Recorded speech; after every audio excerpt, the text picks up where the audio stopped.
La revue de presse avec Julien Herpin. Bonjour Julien. Bonjour Jean.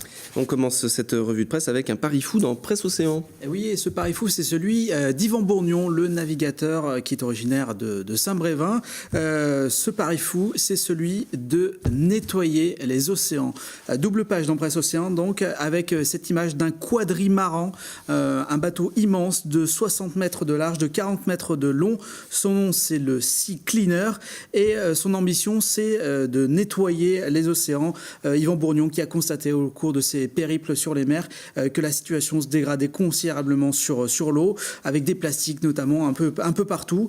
Il a donc lancé ce projet pour construire ce quadrimaran géant. Il faut trouver évidemment plusieurs millions d'euros. Une souscription a été lancée sur Internet, déjà 100 000 euros récoltés, mais il y a des mécènes qui sont derrière. Et l'objectif, c'est d'aboutir à la construction de ce bateau d'ici 2019-2020.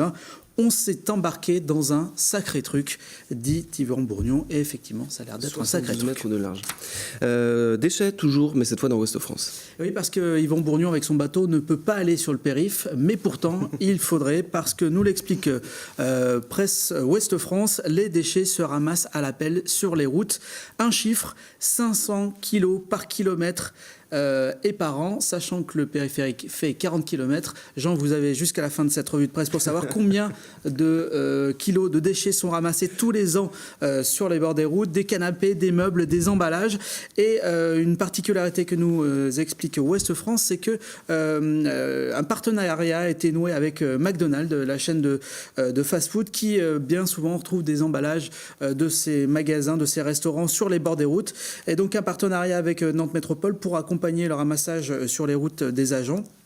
On se demande si les automobilistes ne confondent pas route et déchetterie, disent les différents opérateurs. On reste avec Ouest France qui nous parle d'un phénomène auquel le FC Nantes a cédé, c'est celui du e-sport.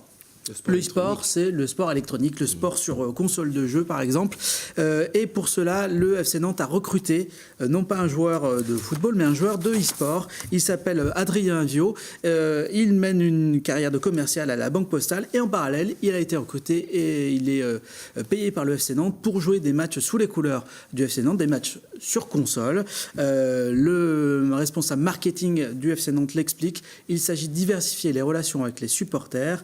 On verra si, en tout cas, ça apporte des résultats aussi un peu plus largement sur le terrain. Merci beaucoup, Julien. Merci, Jean.